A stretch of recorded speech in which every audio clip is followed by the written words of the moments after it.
Yep, we're live again. How you doing? It is the 0DTE morning market analysis, and this is where we take a look at the market situation and figure out exactly what we're going to do for today. And today's focus is going to be on, what shall it be today? You know, over the past 3 or 4 weeks, we've seen markets rise right into the end of the week and then given it all back. I guess what I really want to know is today going to be any different? Did yesterday provide us any clue as to where we're going? And of course, today also we're going to have retail sales after a week of inflation data and the Fed kind of pumping their chest, telling us how great they are. It's all coming to a head today, and if you look at the patterns, it looks like we're just poised for a breakout. So I think today is going to be kind of an exciting day, one way or the other. So with that said, let's get to it. We got to go to the charts and do our morning market analysis. All right. So the three things that we're looking for is where's volatility at? The implied volatility also in the morning, both the volatility regime and the localized volatility for today, and that determines how wide we'll go on our butterflies, our out of the money butterflies. And not much has changed on the volatility regime front. We're still in Zombieland.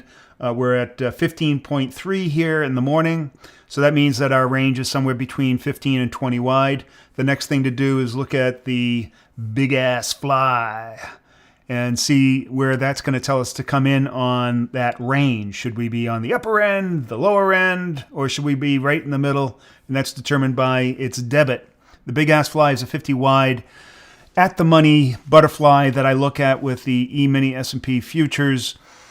And it's a gauge, really, depending on where that debit is. If it's very high, then that means that volatility is super low that morning and premium has accelerated its decay, giving us a much tighter environment. If it's very low, then that means IV is really elevated. The market's anticipating something big and pricing in options that way. And so that means that we should go wider and just run into the fire. Because that's our nature here. When there's volatility, we love it. We run into the fire. All right, so sorry for being so dramatic. But yeah, so next thing to do is take a look at our fly and see where we're at. And right now it's at 26.3. I checked this just a few minutes ago and it was at 25.5. So that means that really the whole market is saying, hey, things are cool, man, copacetic, and volatility is coming down, even in the face of retail sales coming out in about 45 minutes. And retail sales, that is one of the major economic reports that has one of the greatest impacts. If you'd like to see how I rank economic reports in terms of their potential impact, I'll put a link down below a little later, and you'll be able to download my report on all the economic reports, how they are ranked according to their potential impact to the markets. But retail sales is definitely up in the top tier of those reports. So at 26.35, that means we're probably in the mid-range. I'm sure we are in the mid-range. So let's go back to our VIX chart. And we can see we're kind of like in the middle of the low end of the range to the mid end of the range. I'm going to say right mid. I always kind of lean towards the mid or upper, whatever the number is on that range. So today we're going to be looking at 20 wide. A 20 wide out of the money butterfly. Now the next step is to determine what's the direction. And the direction currently, we have a directional bias that is bullish because we're above our moving average. And as I was saying, are we going to follow through with the same old thing every Friday? You can see last Friday we dropped. The Friday before we dropped. This Friday we dropped. So what's going on here? Now it does look like we are in the midst of what you would call a rising wedge, and that typically resolves. It's a bullish continuation pattern, that typically resolves to the upside. The question is that today? You know, I don't know. But, you know, here's my neckline. You know, I guess you could say the neckline's a little higher, maybe right about there. And if we do break above that, then there's a good chance that we're going to scream higher. All right, so next step, let's take a look at market structure. This is a big picture view of market structure. You can see that we're hanging out in this very narrow but intense little node that is bound at the bottom. Now we're looking at the E-mini S&P futures. It has about a 20-point premium currently on the SPX.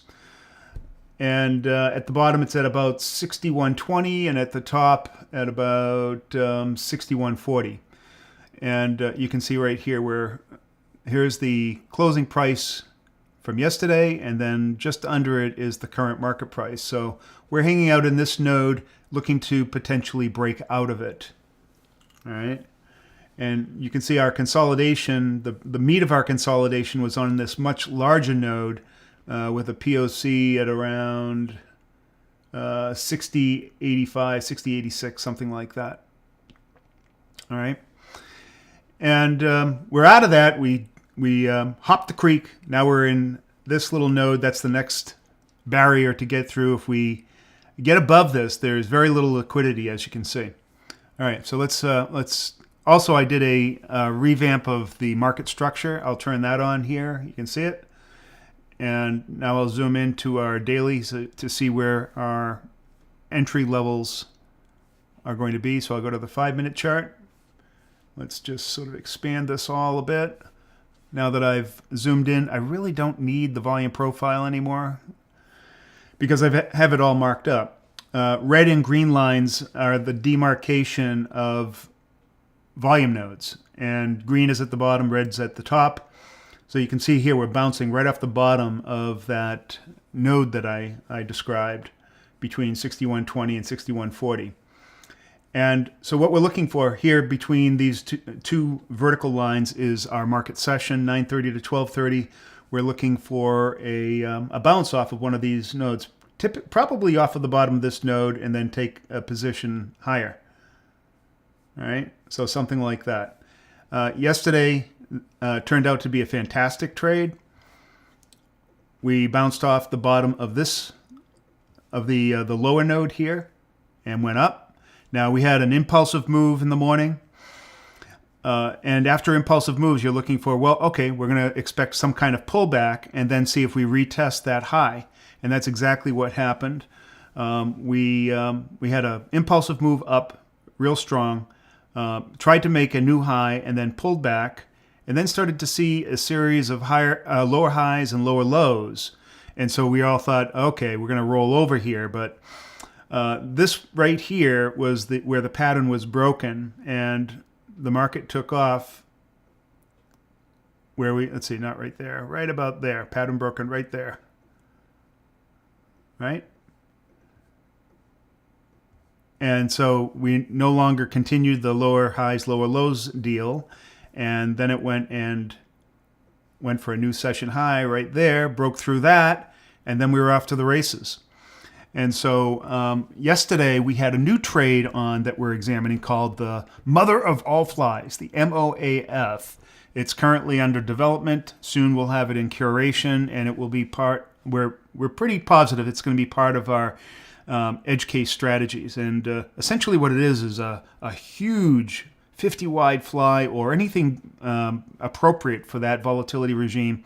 And we put it out of the money, and we're looking for unusual options pricing where all of a sudden, you find the right strikes and it's super cheap.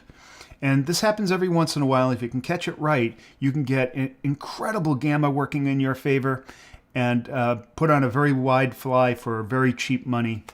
And that's exactly what we did yesterday. Yesterday I put one on, and it became like, I didn't even get only a third of the way into the fly, and it was about a $3,500 winner for me.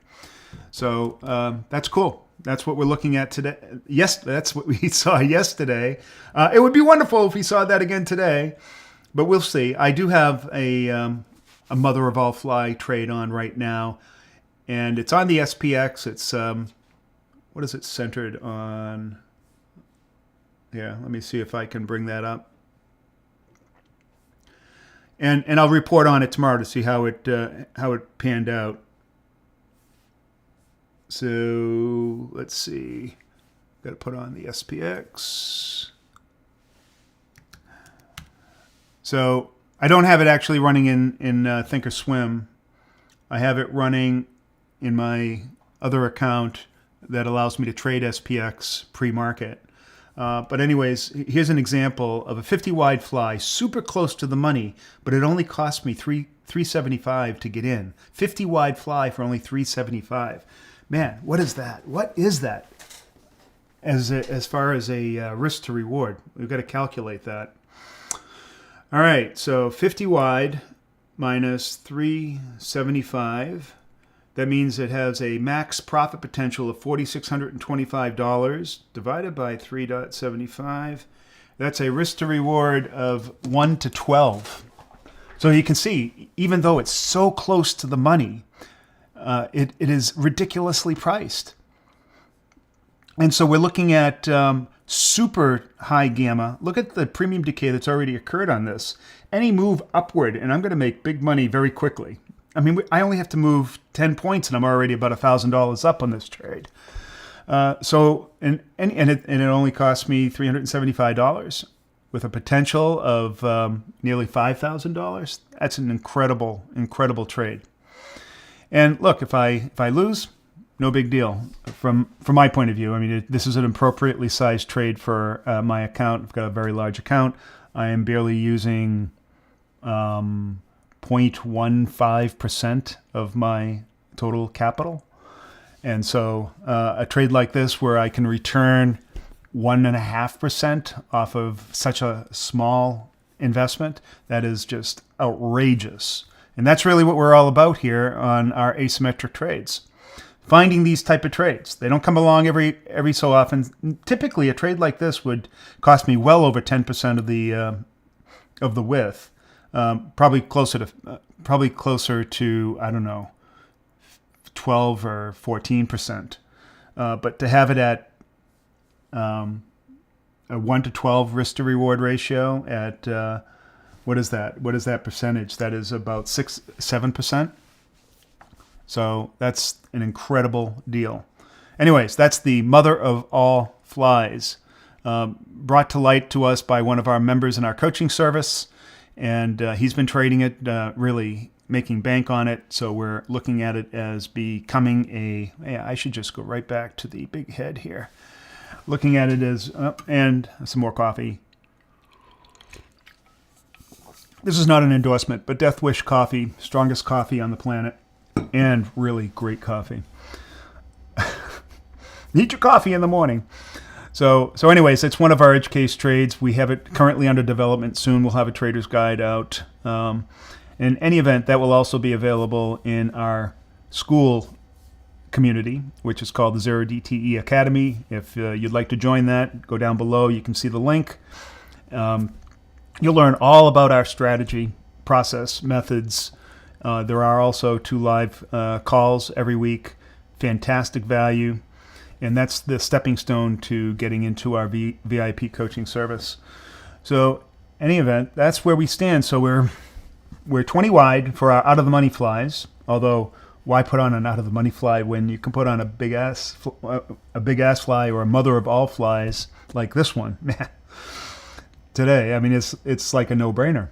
However, if you're constrained in terms of your total trading capital, a 20 wide fly, that'll mean, so a 20 wide fly, you'd put that on at a regular 10% of the width thing, so around $2 or $200, and for a profit potential of about $1,800. For another $150, you can triple your profit potential. That's what I'm saying. That's where the mother of all flies comes in, looking for that mispricing and then taking advantage of it early on. But of course, if we fall into that same pattern that we have in the past 3 weeks where every Friday it just drops, then there you go. But we're so close to breaking out of this pattern. I think it's from a risk reward point of view, it's right up our alley. All right. So there you go. 20 wide, bullish bias. Showed you the market structure. We're looking to perhaps come off the bottom of that that very thin node at around 6120 on the ES. That would be about 6100 on the SPX. Because currently there's about a 20-point premium with the ES over the SPX. Of course, that premium is going to slowly reach parity when we get to expiration for the ES contract, which will be in March, mid-March. All right, there you go. We're all done. I hope everybody has a great Valentine's Day. Oh, sneeze. Sorry.